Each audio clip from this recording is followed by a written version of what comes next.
Hi, y'all. This is Ariel, and we are live with the Permission Project. We're just going to wait a couple minutes for people to jump on.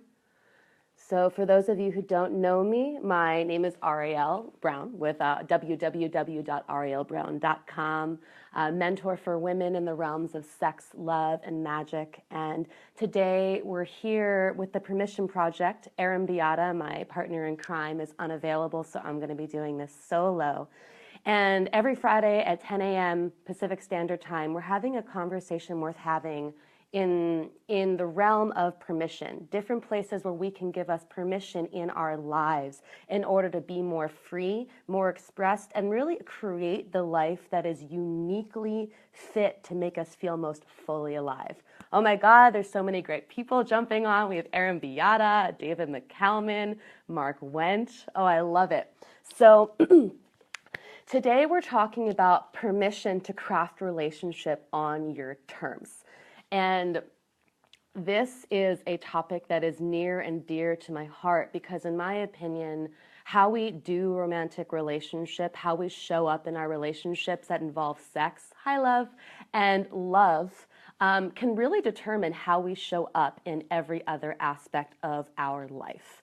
And what we're going to do is we're going to go a little bit into why I feel that's so and how we can actually get connected to ourselves in a way where rather than just going on societal norms of like, oh, this is what relationship looks like. Like if I'm in a relationship, that means that we're going to be monogamous and we're going to stay together for 2 years and then we're going to get married and then we're going to get the white picket fence and all that stuff.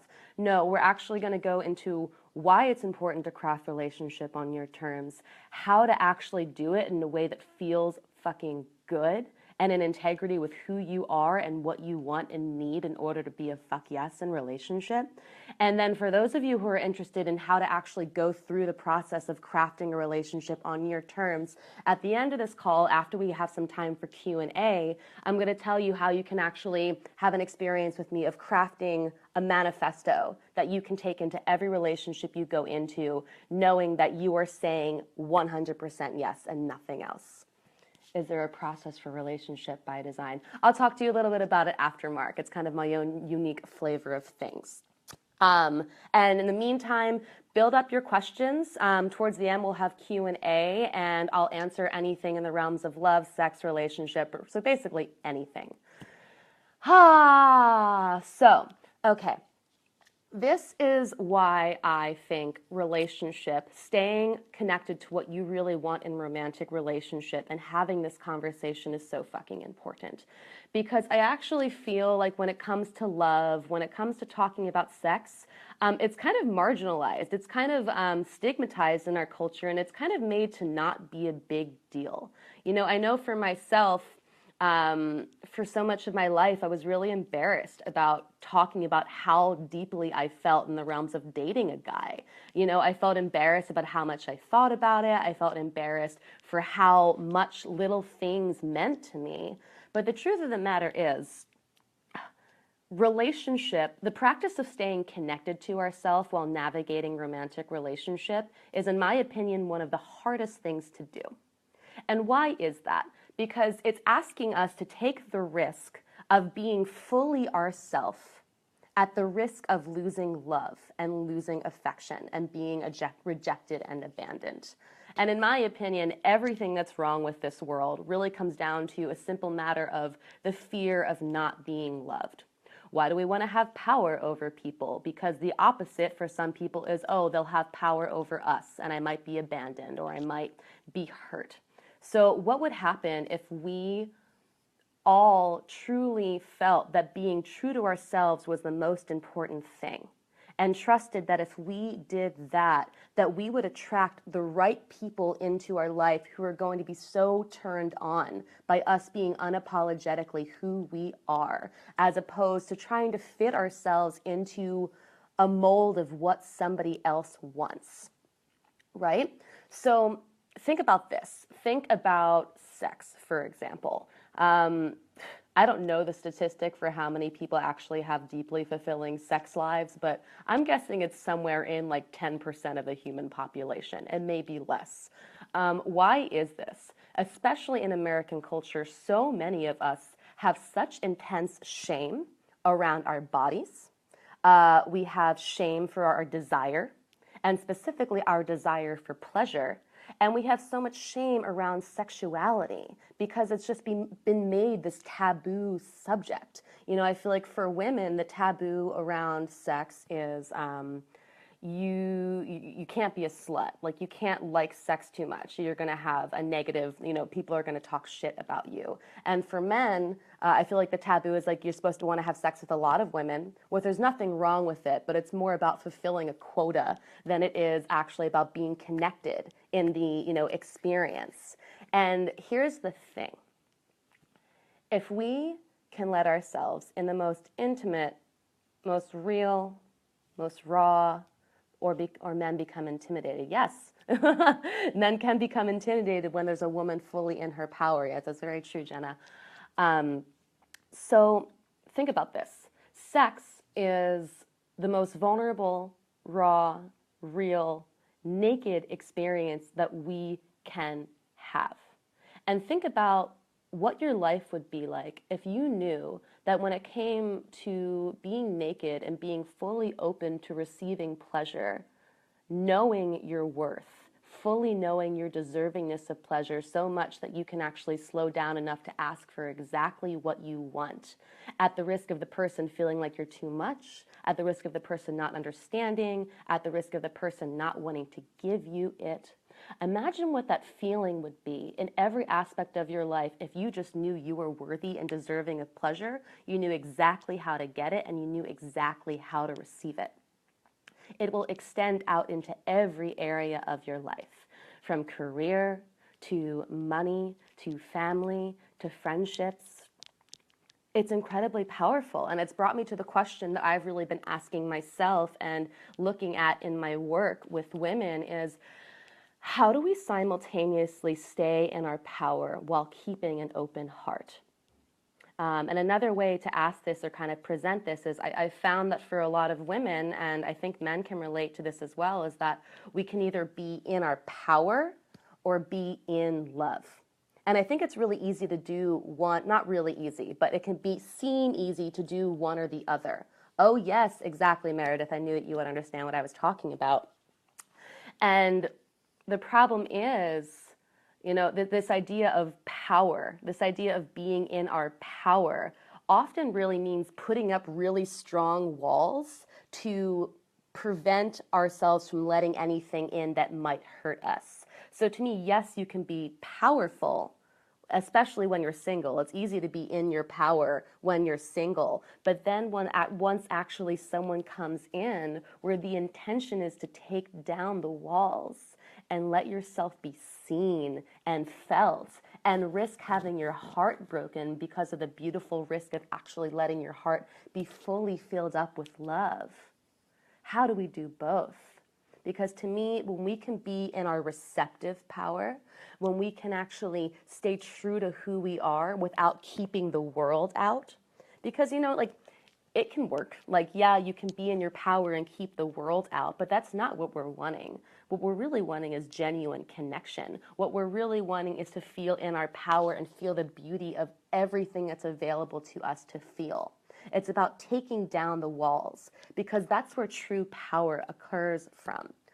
You know, there's a lot of talk these days about the power of attraction. You know, how do we attract things into our life?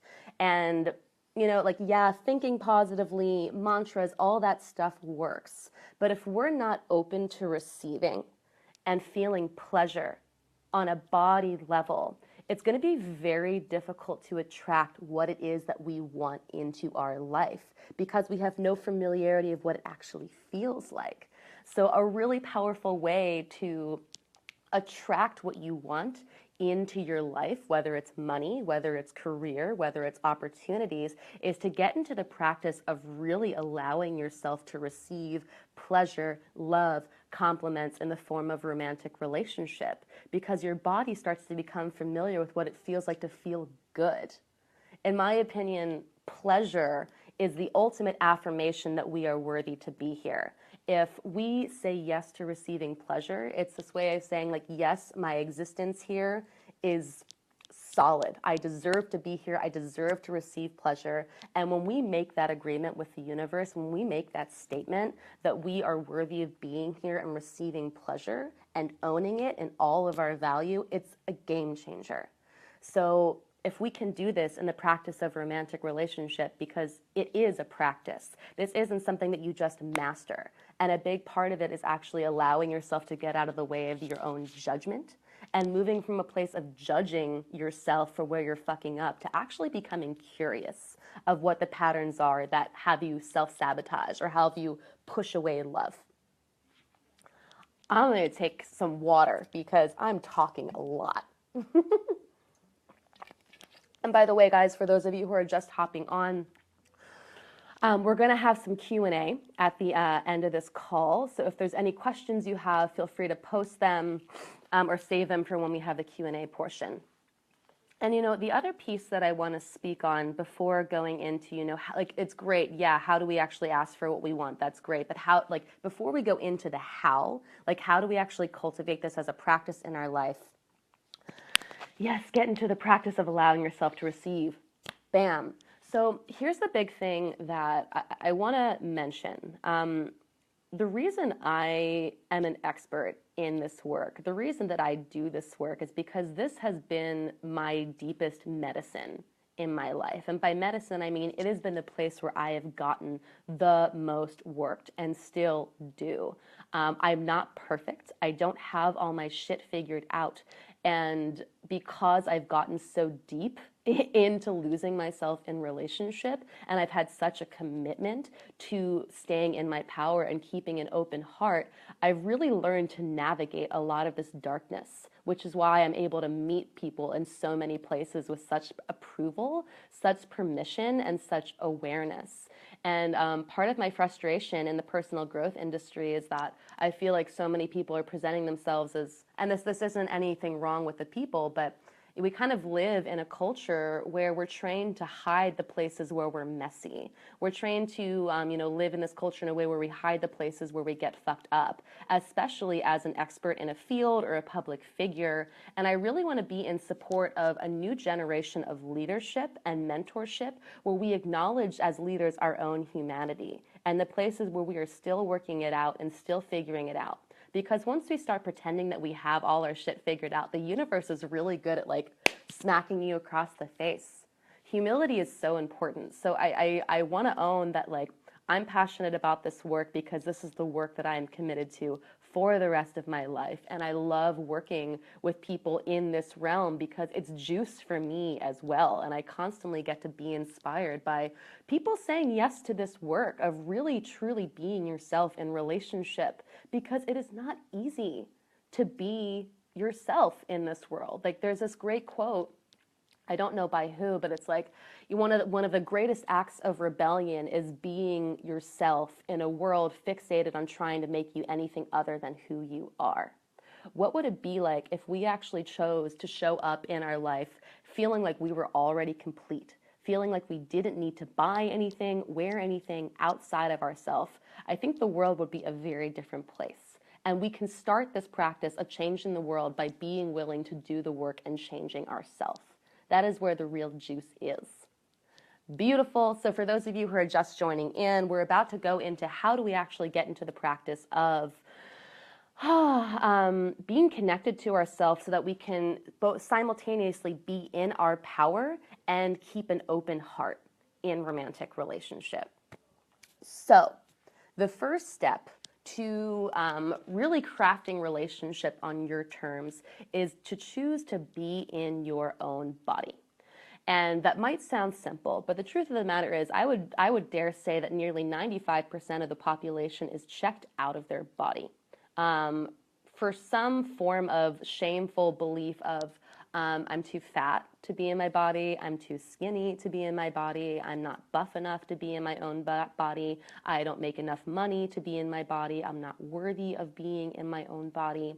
And as a result, most of us are usually inhabiting this half of our head, body, from this part up.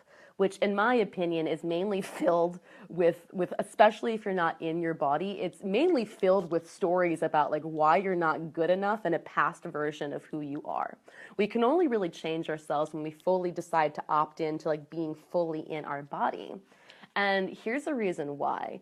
If we are not saying yes to being fully in all aspects of our body, it becomes nearly impossible to know who we are, to feel who we are, because we can't actually feel what genuinely feels good to us and what doesn't.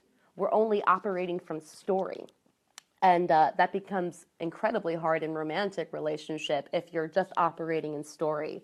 And I want to draw a little diagram so you can kind of feel what I'm talking about why it's so important to be in your body. So we're going to do a little diagram image, and Erin already knows this one. It's going to be fun.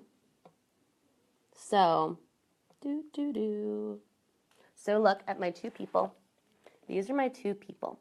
And this is a boy and a girl, a man and a woman meeting for the first time. And haha, you're welcome, Sundu. So here's the difference between, operating in the romantic and dating realm when you're operating from like checking in with your own body as opposed to living in your head. So what I find happens, so ideally this is what happens. Girl meets boy.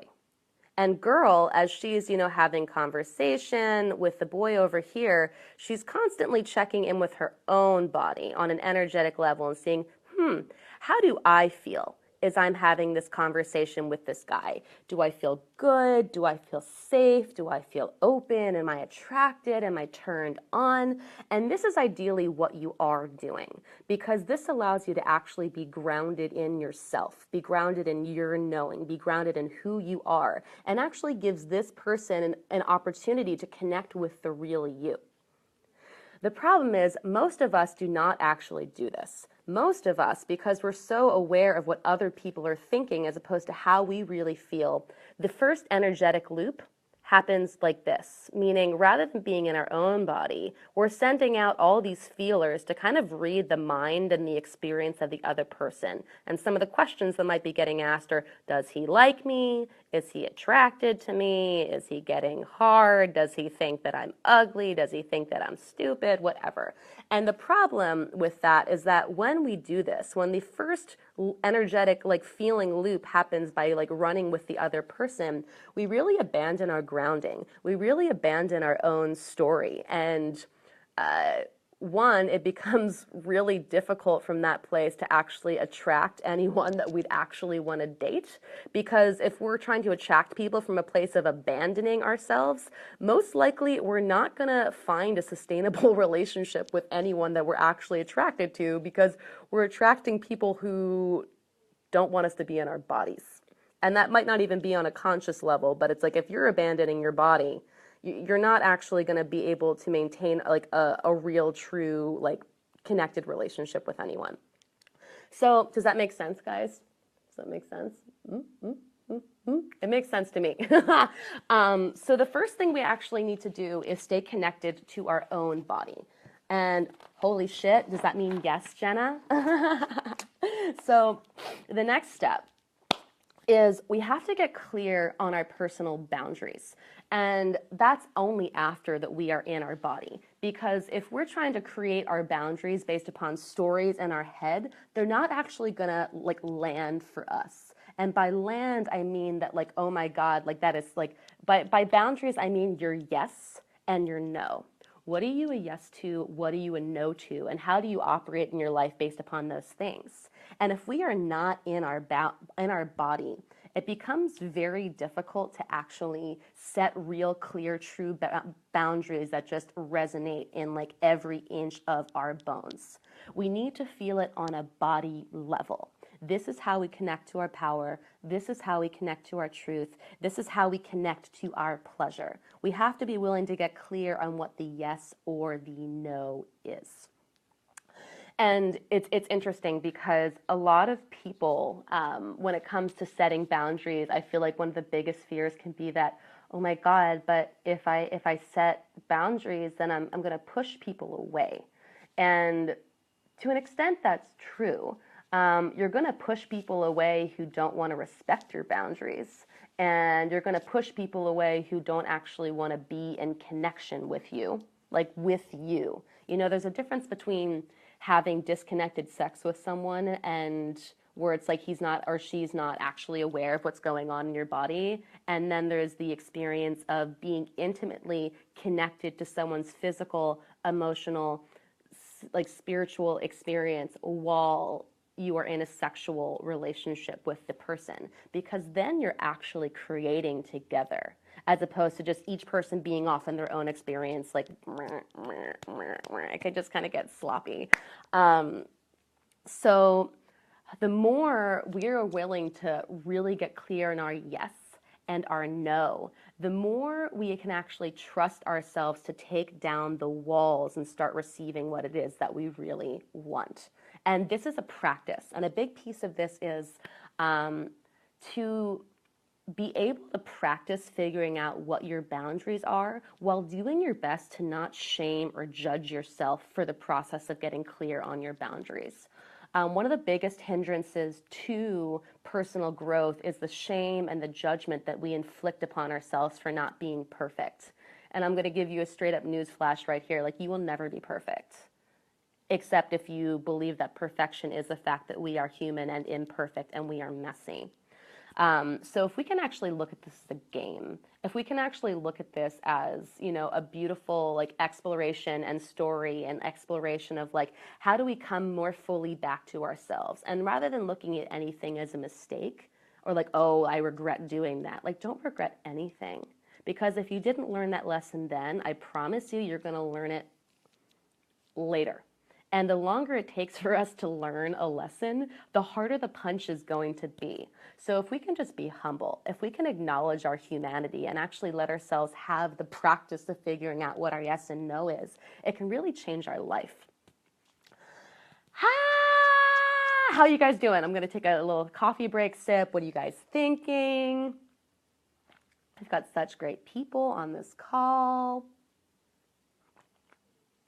Bam. Now water. So the next piece is actually being willing to speak your truth. So we have be in your body, that's number one. We have get clear on your boundaries, that's number two. And then the third one is speak your truth. And what do I mean by that? I mean, once that you've gotten into your body, once you have gotten clear on what your yes or no is, then, whoa, I want to be me. I want you to be you too, Mark. Awesome. So what do I mean by speaking your truth? I mean, based upon being in your body, feeling what your yes or your no is, you actually bring that inner wisdom into the physical realm by stating what you want, stating what you desire, saying yes, or saying no, and being real.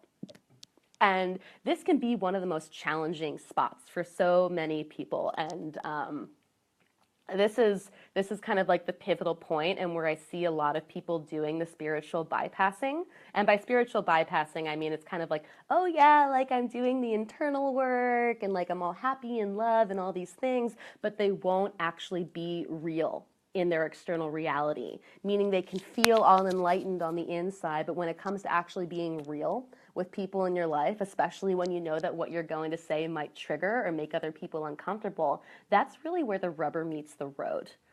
Good stuff. I love your illustration. Beautiful. Beautiful. So thank you, Zinnia. So this is the big spot, and this is the question that I have for you. Are you willing to embrace truth over comfort? And really feel into that. Are you willing to embrace truth over comfort? And this can be another really challenging spot for people, because one of the biggest reasons that we don't speak up in our romantic relationships is because of the fear of losing safety in some capacity. And losing safety in this form is like the fear of losing love. Like the fear, oh my God, if I say what I want, he's gonna leave me. Oh my God, if I say what I want, she's gonna like get angry. And there's this fear that we'll lose love, and it's the fear of like, the fuck, like like I'll fall apart, like all this stuff. And a big part of what I do in my work with women is, really helping us realize on a body level that the greatest security, that the greatest safety, that the deepest grounding we can experience is knowing without a doubt that we will never abandon ourselves. And when I say abandon ourselves, I mean be willing to abandon our truth in order to try and like manipulate a situation or try and make something work. This can be one of the scariest things, to actually be willing to let go of these things that we believe that we really want. And you might really want them, or it might just be a story about what you want. But the greatest practice is, feeling your desire and knowing that the speaking of your desire is more important than whether or not you actually receive it. That's where the power is. And if we could be willing to receive a no and be grateful for it. I had the experience, a couple of weeks ago where there's this man in my life who I just have such immense love for. And like I wanted him, like I wanted to be in a romantic relationship with him, like I wanted it all. And we've had such a beautiful unfoldment of our relationship because we've just been really honest in every moment about what's coming up for us, like when we're triggered, when we're feeling insecure, when we're feeling uncomfortable. And when I was honest, like he asked me the question, like, can you be honest with me? Do you want an epic romance? And I was like, yes. And his answer was, that's not what I want. And I was actually able to receive that. And don't get me wrong, like it definitely felt uncomfortable. It definitely was like, it definitely felt sadness. And at the same time, and being able to let go of it and just know that speaking the truth was more important than what the outcome was. It's allowed us to connect on a completely like deeper level of intimacy, love, connection in a way that we couldn't have if I held back what I really wanted. And this is where the alchemy of relationship occurs, when we can actually witness through the practice of a romantic relationship that in speaking our truth, it actually brings us closer to what we want versus farther away. We can have exactly what we want, but we have to be willing to risk losing things. We have to be willing to risk losing love, losing connection, losing whatever, in knowing that we might reduce the quantity of people and opportunities in our life, but we're going to hone the quality of it. And we must be courageous. We must be courageous. It is such beautiful work. So, yeah. So, the final piece. We have be in your body, that's number 1. We have get clear on your boundaries, that's number 2. We have speak your truth, that's number 3. And the final piece to the puzzle is actually opening yourself to receiving. And this is, to me, this is kind of the hot topic in the personal growth industry right now. Being able, exactly, I'm all for quality also, Joni. So it's the hot topic in the personal growth industry right now. The spiritual community is actually being open to receiving.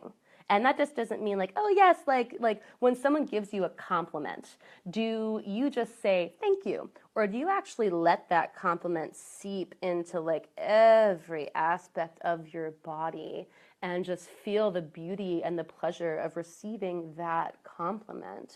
Because that's how we increase our havingness level. That's how we increase our capacity to really have pleasure in any form in our life, from sex, love, money, opportunity, things like that. And the problem is, so many of us have these huge energetic walls up to block us from receiving, because in my opinion, the reason that so many of us have our walls up is because we don't actually trust ourselves to know what we want to say yes to and what we want to say no to. And this brings us back to the first one of, if we're not in our body and we're up here, it becomes nearly impossible to like really feel what our yes and our no is, and trust that we can take down our walls and receive, knowing that we can filter out that which does not serve. But if we, oh, hi, Lily, my sister is on the call. So if we cannot trust ourselves to know what we are a yes and a no to, we're just going to keep these walls up because we're going to be afraid of actually bringing things in that might hurt us. So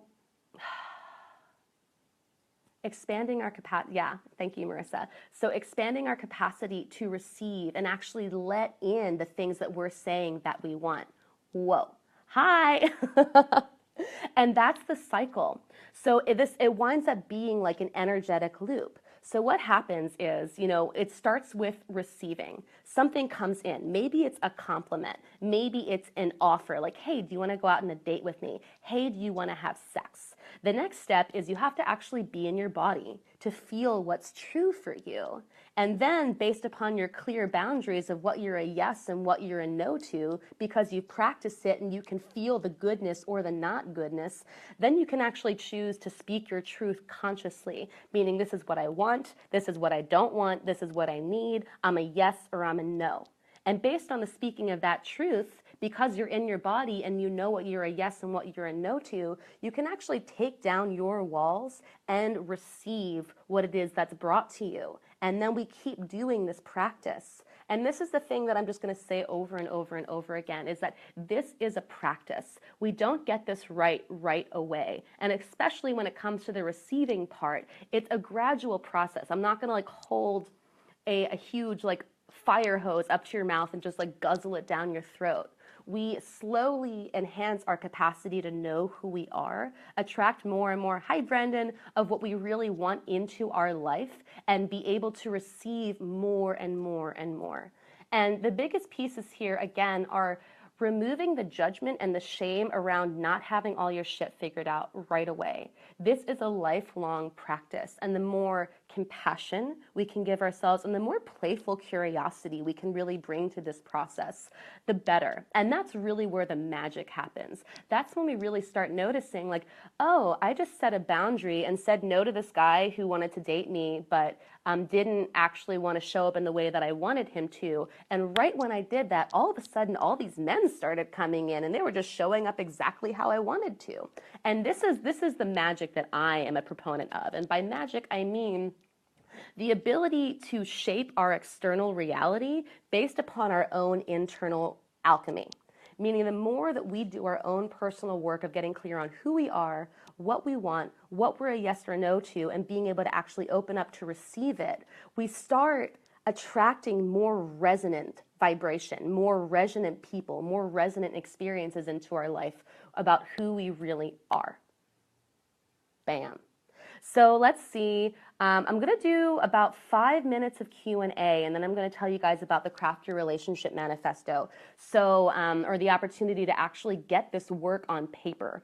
So if you have a question, feel free to ask. I already have one that got sent in. And in the meantime, you can post your questions, and I'm going to read this one. So this one is from Deb Tantra Cat, and her question was, or what she wanted me to talk on was, how do you stay connected to a person when you've moved from being in a relationship where it was sexual to moving into like a non-sexual relationship? And this is a really good question, and it kind of really goes into the cycle that I was talking about before. Okay, we have some great ones coming in. This is awesome. So let's say I'm in a sexual relationship with someone. We're deciding that it's not working, and then we want to stay in connection, but we don't want to have a sexual relationship anymore. And this comes back to the piece around really getting clear around what your yes and what your no is. I had a similar experience with that man that I was telling you about before, where I wanted to be in a relationship with him. And once I knew that being in a romantic relationship with him wasn't on the table, I had to get really clear on what I needed in order to be a fuck yes to the relationship as it was, the friendship, the whatever it was. And by a fuck yes, I mean, I needed to share like what were the things that I needed in order to be like totally open and happy to engage in the relationship. Because if I'm like half in, half out, like holding all of these resentments, it's not actually going to be connected. So the big piece here is really knowing, taking the time to get clear on what you need in order to show up in the new dynamic of the relationship. So it might mean taking some time and space. It might mean, okay, I'm going to take space for a week or 2 weeks and 3 weeks and actually let myself shift the way that I want to energetically engage in the relationship and come to the person with, like, this is how I feel and this is what I need in order to show up in the relationship in a new way. And are you willing to meet me there? And actually be willing to stay connected, to have the uncomfortable conversation of maybe that person not meeting you exactly where what you want. But it's really being willing to stay connected in the uncomfortable spots, trusting in the connection of the relationship. And if they're not down to really navigate and find something that works great for both of you, then that's really good to know. But most likely, if it's someone that you really love, you're going to find a place where you can both have your needs met and still feel joy based upon what each person wants to give. Yeah. So let's see. Mark went, what are the keys to not giving myself up when there is conflicting yeses and nos? How do I stay with myself when I feel certain my partner is a no? Okay, let me feel into this one. It's a great question. You know, I think the spot that really comes up for me is I feel like a lot of us can feel like in order to get someone to love us, that we need to fit into what they want, that we need to, you know, bend our needs and our desires in order to accommodate them. And the truth of the matter is, when I've done this before in relationships, what I've realized is that I might have been infatuated with my partner, but I never actually respected them. And that doesn't mean that I disrespect them, but it means, to me, if you're fully respecting your partner as a human being, you're not going to placate them. You're not going to make yourself less to make them feel comfortable, because to me, that's just a recipe for resentment and disaster. And you might be putting a Band-Aid on the wound, but the more you do that, the more you're likely to get to a place where you just have so much built up resentment that the relationship is just going to combust.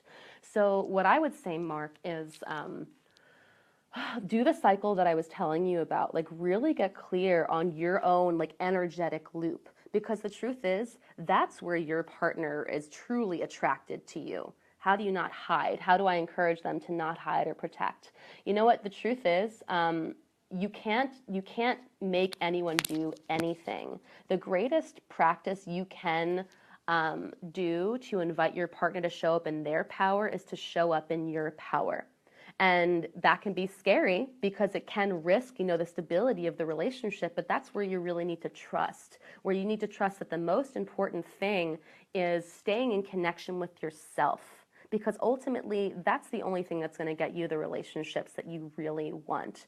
And I know that it's scary, but Mark, what I know is that in the deepest way, your partner is attracted to you and your power. And she wants to be in her power as well. And it is totally possible for both of you to disagree and still be connected. It's like the beauty of paradox, that two things can simultaneously be true, and we don't need to make each other wrong. And we can still meet from a place of, we know that the deepest thing is that we want to feel connected and we want to feel heard. Yeah. Let's see. Anyone else have any questions? What do we got here?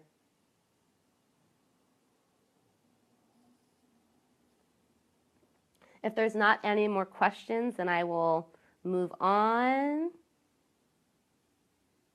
Beautiful. So this was oh my God, this was so much fun. I think I'm going to have to do this more often. So for those of you who are interested, I've started doing these things called crafting your relationship manifesto.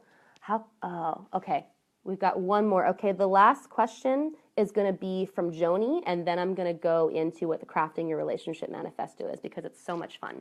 So, how can I convey to my husband that as I am changing, our relationship is too, and that means his part in it, without provoking his judgment and ultimately separating for good after 37 years of marriage? I want both our needs met with joy, which is rare unless he is feeling it. If I am not in the same mindset as him, I am not being respected or acknowledged for my feelings. I know what I want and what I don't want. Finally, I think you kind of answered my question. Yeah, you know, the biggest thing that I would say here, Joni, is, so what I'm hearing is that you don't feel respected by him when you stand in what you want. So my question for you would be, where are you still making yourself wrong for what you want? Where are you not fully validating your needs, desires, and wants as real, valid, and true? Because what I have found is that, you know, it's kind of like my relationship with my family. Like when I first moved out here, they were really kind of unsure about the path that I was taking. And that kind of made me feel really insecure about the path that I was taking as well. But the more that I got grounded in my truth, the more that I was a fuck yes to what I was doing, the more that I actually found my family was really okay with what I was doing, because they could feel my own truth. They could feel my own power in it. So it's really getting into the risky practice of just trusting yourself and being willing to let other people have their own experience without trying to manage them. That. Beautiful. This was so good. So craft your relationship manifesto. I've been doing these with women, and I'm open to doing them with men as well because it's so much fun. And basically what we do is we're crafting a unique roadmap for what you want and need in order to be a fuck yes to relationship. And basically the way it works is we're going to start by having you fill out a series of questions around what your wants are, what your needs are in relationship, and what you really want to admit about who you are and what your shit is coming into relationship. And over a course of 90 minutes, we're actually going to craft out a written relationship manifesto that you can use as kind of like a guiding compass for how you come into relationship. Because here's the thing, when we get into relationship, it can be very easy to lose connection with who we are and what we really want. So through the crafting of this written relationship manifesto, when you start to feel yourself getting away from who you are or not feeling good in a relationship and not becoming clear why, you can actually refer back to this relationship manifesto and see what it is that you want, what it is that you need, the places where you abandon yourself, and kind of use it as a roadmap for your yes and no to relationship. So this is a $300 experience where we do one-on-one coaching for 90 minutes and actually crafting, honing exactly what your manifesto looks like. And this, in about a month or so, this is going to be something that I'm actually going to hire someone to do for me. But over the next couple of months, I'm going to be doing the coaching in these manifesto craftings. And if you're interested, you can PM me. It's a really powerful experience, and I absolutely love doing them. So feel free to PM me on Facebook if you'd like to do that, and we will get it set up. Thank you for tuning in, guys. This was so much fun. I'm going to be starting a radio show in the not too distant future where we dive into all of these topics. So keep it coming, keep staying connected, keep having the uncomfortable conversations. Thanks for joining us live today. This is Ariel with www.arielbrown.com, mentor for women in the realms of sex, love, and magic. Have a beautiful day, and I will talk to you soon. Mwah.